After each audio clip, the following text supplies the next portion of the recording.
Olá, meninos, meninas. Resolvi aparecer pequenininha aqui na tela, porque deu saudade de vocês. E espero que vocês estejam estudando muito. Qualquer dúvida é só perguntar aqui. Como foi combinado, a gente ficou de resolver exercícios que estão pendentes, né? Esse primeiro exercício está na página 157, 158 e é do capítulo 3, tá? 1. Qual é a diferença entre fixismo e evolucionismo?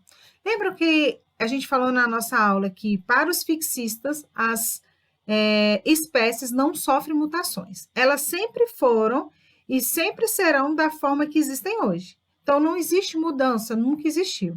E para o evolucionismo, as espécies estão sofrendo mutações ao longo do tempo. Vou colocar aqui para vocês, tá? Dá um pause quem precisar. O fixismo é a ideia de que os seres vivos são naturalmente fixos, imutáveis, ou seja, eles são tais como se originaram e não se modificaram ao longo do tempo. Por sua vez, o evolucionismo é a teoria de que os seres se modificam ao longo das gerações. 2. O que são fósseis e por que eles são relativamente raros? Primeiro, porque eles precisam de uma condição ideal, né? Um gelo, a resina de uma planta. Então, ele precisa encontrar um ambiente favorável. E segundo, porque eles são de tempos remotos, eles têm que sobreviver ao processo. Sobreviver não, já são mortos, mas tem que durar, preservar as suas partes com o passar do tempo. Então, eles têm que estar seguros, longe de fungos e bactérias, para não sofrerem decomposição. Então, a melhor resposta seria essa aqui.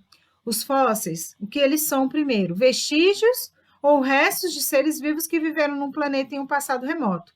Eles são raros porque são formados apenas em condições especiais, certo?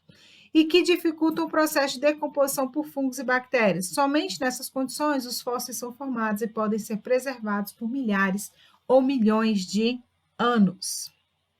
3. Compare estruturas homólogas e análogas com relação à origem e função, citando um exemplo de cada. Vamos lá. Análoga, possui mesma função, diferente origem embrionária. Podem ter a mesma função, mas têm diferente origem embrionária. Não, sempre tem a mesma função, mas tem diferente origem embrionária.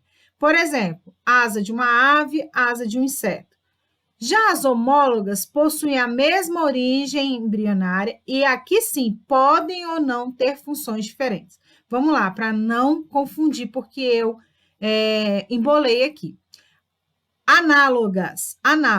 A função é a mesma. Análoga, função é a mesma. O que é diferente? A origem embrionária. Asa serve para voar, tanto no morcego quanto numa ave, por exemplo, ou no inseto, certo? Então,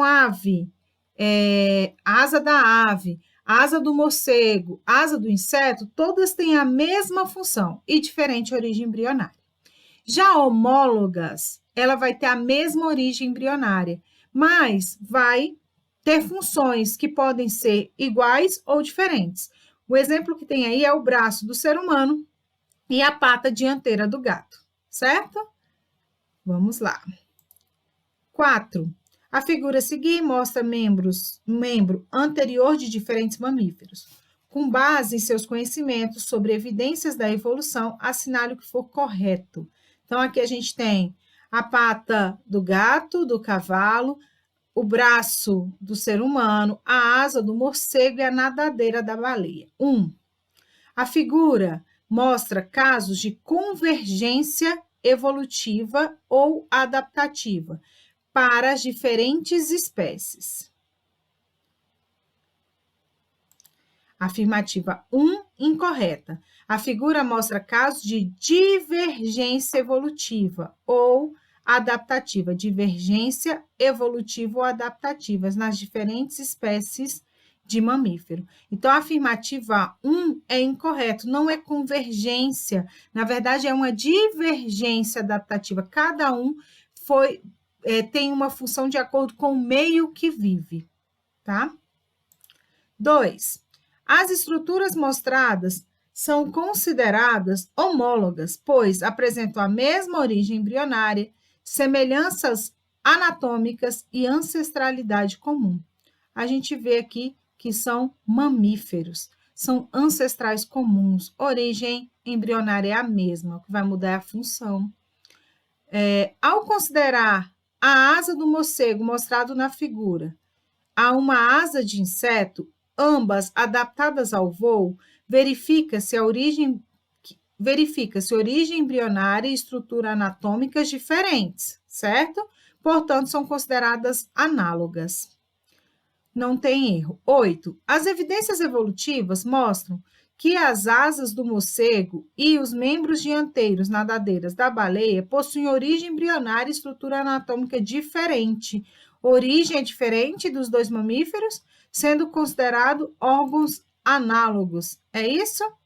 8. Incorreta. As evidências evolutivas mostram que as asas do morcego e os membros dianteiros das baleias, suas nadadeiras, possuem ossos com origem embrionária e estrutura anatômicas iguais, sendo considerados órgãos homólogos, ou seja, mesma origem, diferente função. Então, anatomicamente, a origem embrionária é a mesma.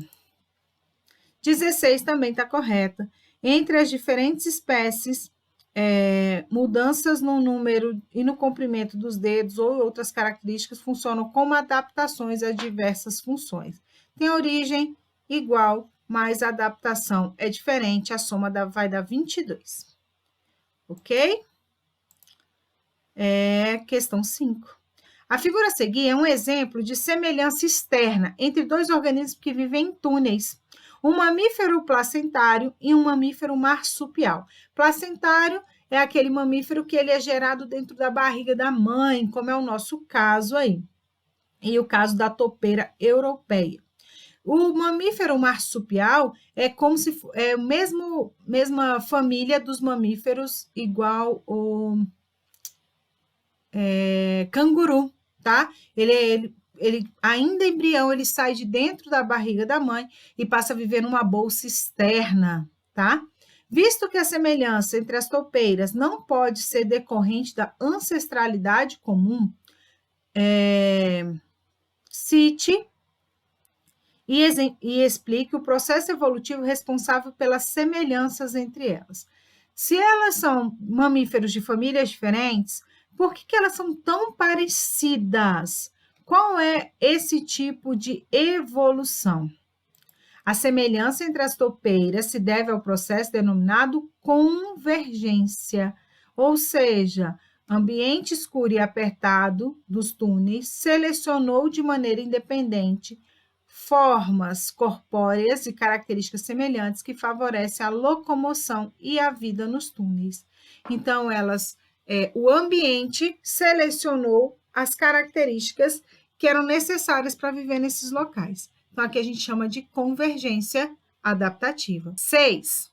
A figura a seguir indica um anfíbio com um tipo especial de adaptação. Que tipo de adaptação esse animal possui? Olha essa cor aí. Explique qual o efeito dessa adaptação para os predadores. Não está perguntando para ele. Para quem vai predar, vai se alimentar dele. Essa cor dele indica alguma coisa? Indica. Indica que ele possivelmente é venenoso ou tem gosto ruim. Então, o predador já nem vai nele. Então, evita que o predador utilize como alimento. Esse animal possui uma coloração chamada coloração de advertência, que indica que essa característica é desagradável, então o predador nem vai nele. Galerinha, então, vocês resolvam todos esses exercícios que estão aí, tá? Estão de quarentena, estão com tempo para estudar. Resolvam aí esses outros exercícios. E como foi o dever de casa, página 176, vamos à correção agora das teorias, né? Os exercícios referentes às teorias de Charles Darwin e Lamarck. E para começar, nossa querida e amada girafa, de pescoço curto, ficando com o pescoço longo. A figura a seguir exemplifica uma das teorias que explicaram o alongamento do pescoço das girafas ao longo do tempo. O mecanismo evolutivo indicado pela figura ilustra a teoria de Lamarck ou a de Darwin? Justifique sua resposta. Quem que falou que a girafa tinha o pescoço curto de tanto se esforçar para comer os galhos mais verdinhos e nutritivos, lá de cima das árvores cresceu o pescoço? Quem foi que disse isso? O mecanismo evolutivo ilustra a teoria de Lamarck.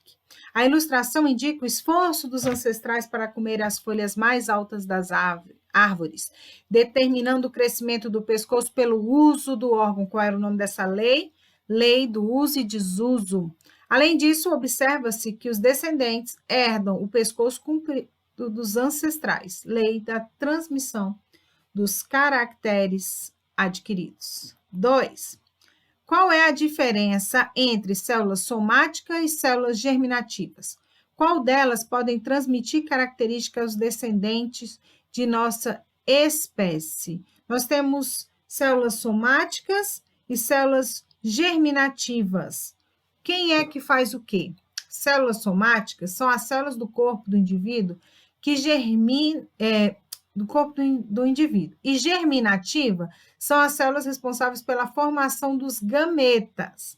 Na espécie humana, que possui reprodução sexuada, as únicas células que podem transmitir as características aos descendentes são as células germinativas, pois originam os gametas pela reprodução. Então, são o ovócito e o espermatozoide, tá? Gameta masculino e gameta feminino, são elas que vão transmitir os caracteres aos indivíduos. 3. Analise as seguintes frases. 1. O grilo é verde porque vive na grama. O grilo vive na grama porque é verde. A gente fez isso na aula, né? Qual dessas frases expressa o pensamento de Charles Darwin? Justifica sua resposta. Frase 2. Segundo a qual os grilos vivem na grama porque têm uma característica adaptativa para a vida neste local, é a cor verde, que é vantajosa e foi selecionada pelo ambiente no composto de gramíneas. Os grilos verdes ficam camuflados nas gramíneas, o que aumenta sua chance de sobreviver e gerar descendentes da mesma cor. Então, para Darwin, com certeza tinham outros grilos lá, só que esses não tinham adaptação ao local e foram predados, não deixaram descendentes. Certo? Continuando. 4. O que significa seleção artificial? Dê um exemplo desse processo. Darwin falava de seleção natural, certo? Darwin falava de seleção natural. E a gente fez uma comparação na aula entre seleção natural e artificial.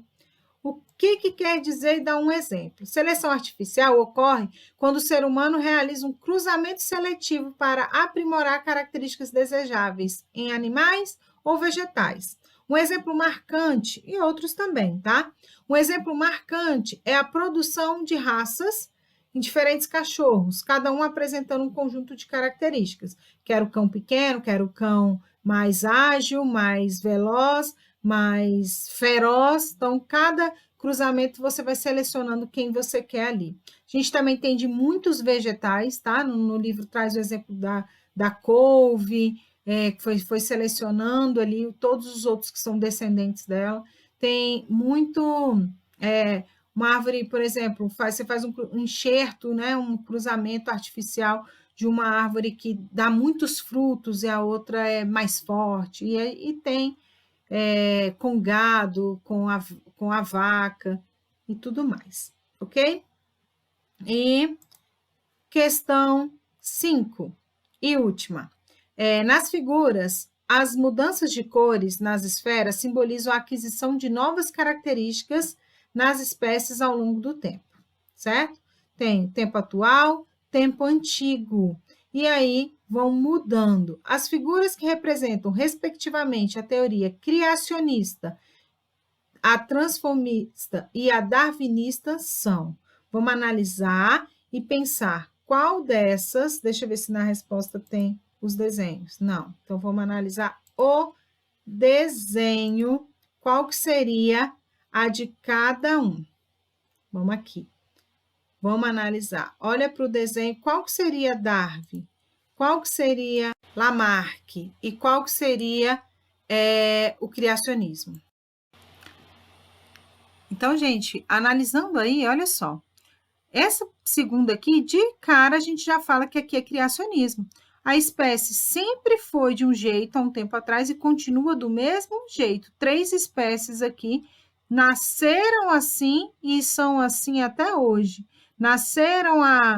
Começaram a existir há tempos atrás e no tempo atual são iguais. Então, a 2 a gente já sabe que é o criacionismo.